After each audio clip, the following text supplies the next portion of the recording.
Au Bangladesh, une usine qui produit des vêtements pour des grandes marques commercialisées en Europe a pris feu. Le bâtiment a été complètement détruit par les flammes. 10 ouvriers ont perdu la vie sur les 170 que compte l'entreprise. Un accident de plus dans ce pays où les mesures de sécurité sur les lieux de travail posent beaucoup de problèmes. Au mois d'avril dernier, l'effondrement d'une usine vétuste avait fait 1100 morts. Chez nous, un coup de projecteur sur un concept d'habitat, permettre aux personnes avec peu de moyens d'accéder à la propriété, et cela avec l'aide des pouvoirs publics qui prennent en charge l'achat du terrain ou d'un bien à rénover. Le reportage du Gangou. Nous sommes en plein cœur de Molenbeek. Sur ce terrain, on construira dans quelques mois un bâtiment flambant neuf. Il pourra accueillir 32 ménages, dont la famille de Dreis. Avec un seul revenu et 4 enfants à charge, il n'a jamais pu trouver quelque chose dans ses moyens. Il y a des milliers de familles comme moi qui ont un seul revenu, alors ils ont peut-être des familles nombreuses, qu'ils n'arrivent pas à acheter dans le privé, c'est impossible. Moi, pendant une dizaine d'années, j'ai cherché partout, mais c'était impossible. Et je crois que la solution, c'est la CLT.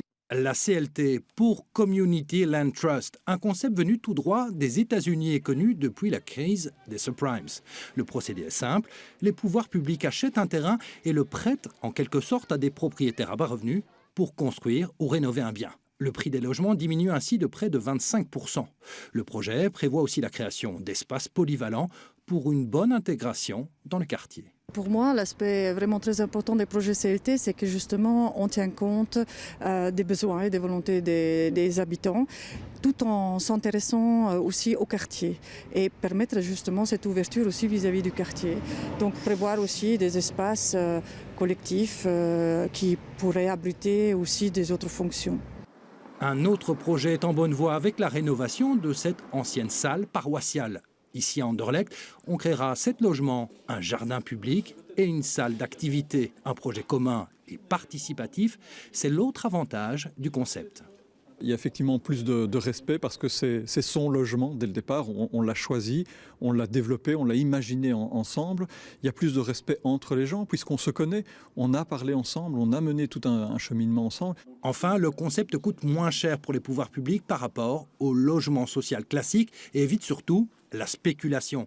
Car en cas de revente, le propriétaire ne touchera que 25% de la plus-value du bien. Bref, un concept qui pourrait répondre en partie au problème du logement. On estime qu'il en manque près de 250 000 à Bruxelles et en Wallonie.